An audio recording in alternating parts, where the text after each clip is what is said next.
Everyone, इस video में भूमध्य रेखा पर स्थित जो कंट्री है उसके बारे में बताने जा रहा हूँ, है ना। तो नक्शा के माध्यम से, मैप के माध्यम से बताने जा रहा हूँ ताकि आसानी से समझ में आ जाए। तो चलिए बिना समय गवाए जानते हैं। जैसा कि ये है ना, आप सब लोग जान रहे हैं कि ये जो है भूमध्य रेखा ये बीच से गुजर रहा है। ये भूमध्य रेखा है ना, ये भूमध्य रेखा है। इस वाले भाग को हम लोग बोलते हैं उत्तरी गोलार्ध, है ना, उत्तरी गोलार्ध इस वाले भाग को, और इस तरफ बोलते हैं दक्षिणी गोलार्ध।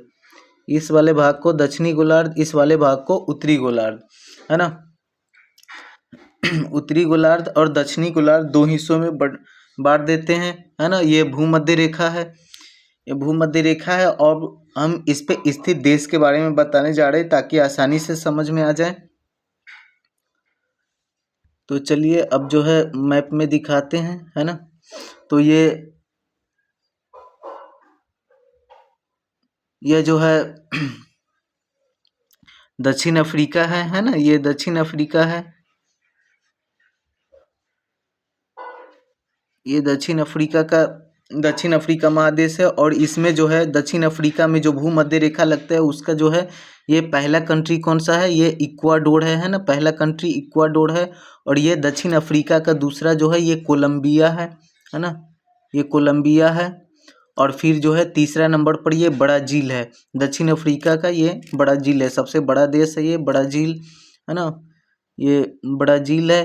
फिर उसके बाद अगर आते हैं इस वाले में, है ना, अफ्रीका में, तो अफ्रीका में जो है ये, इसमें दक्षिण अफ्रीका में कितना देश था, ये इक्वाडोर, कोलंबिया, ब्राज़ील, 3 देश। और अफ्रीका में अब जो है ना, अफ्रीका में है अब जो है ये है एक साओ टोम एंड प्रिंसिप, है ना।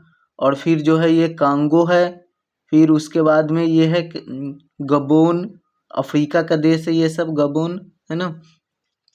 फिर उसके बाद है डेमोक्रेटिक रिपब्लिक ऑफ कांगो, है ना, ये अफ्रीका का देश है, अफ्रीका का देश है ये भी। फिर उसके बाद युगांडा, ये युगांडा है अफ्रीका का देश, युगांडा।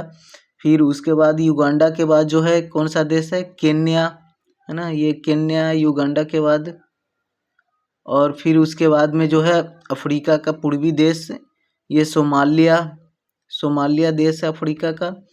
फिर उसके बाद हिंद महासागर के बीच में जो है, हिंद महासागर के नीचे ये मालदीव है, छोटा सा मालदीव, है ना, मालदीव। फिर ये पूरब में इंडोनेशिया, और उसके बाद में किरिबाती, है ना। टोटल भूमध्य रेखा से कितने देश गुजरता है, भूमध्य रेखा ये कितने देश से होकर भूमध्य रेखा गुजरता है ना, कितने देश से, तो टोटल 13 देश है।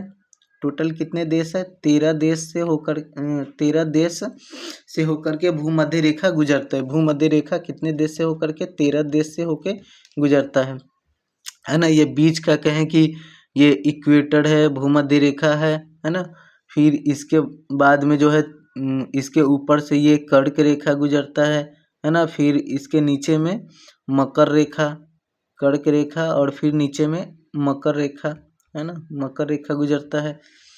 तो इस प्रकार से रहा भूमध्य रेखा पर स्थित देश। टोटल 13 देश है जो भूमध्य रेखा से होकर के गुजरता है ना। अफ्रीका में दक्षिणी अमेरिका में 3 देश है ना। फिर जो है अफ्रीका में ये सारे देश है ना, अफ्रीका का देश है ये सब। और फिर इधर 2 देश इधर पूरब में इंडोनेशिया और किरिबाती, है ना। और एक मालदीव है इसमें, है ना, हिंद महासागर में मालदीव। और इसमें भी कितने 6 देश हो गए, है ना, 6 देश इधर अफ्रीका में, 6 देश।